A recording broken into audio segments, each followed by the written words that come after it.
The last of the 750,000 bolts holding this massive structure together will be put in place tomorrow morning. Rising from marshland on both sides of the Thames, this elegant arch has taken 3 years to build at a cost of £86 million. But the taxpayer hasn't forked out a penny. The money's been put up by a private company, Dartford River Crossing Limited, a subsidiary of Trafalgar House and Partners. After the bridge opens in the autumn, the firm will pocket all the tolls collected here for a maximum of 20 years. It's hoped the bridge will bust the bottlenecks at the tunnels, making jams like these a thing of the past. It's also a vital link in the region's transport network, with access to motorways, airports, the Channel Tunnel and a huge ferry terminal at Dartford. Every inch of the tunnel area is monitored on closed-circuit television.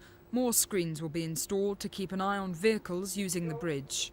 Can you hold that Arctic in two? Get him to pull on the left-hand side with the Land Rovers. I want to check his load out. Once a year, a major incident is staged in the tunnels to test and check emergency procedures. A similar operation is planned for the bridge. Fire officers wanted water points on the new crossing. They didn't get them. The bridge builders say the design conforms to strict government guidelines. It's about 175 feet above the Thames here, but where the two sides meet, just up there, it rises to nearly 200. The operators are confident they'll be able to handle any emergency on the car deck. The access problems to the bridge are really similar to the access problems to the tunnel, in that you have to come in from the ends rather than from the side as you could on another stretch of road. And that's the kind of thing we've been experiencing doing over the last 20 years or so. On occasion, patrol officers drive cars through the tunnels for motorists that can't cope with the underground journey.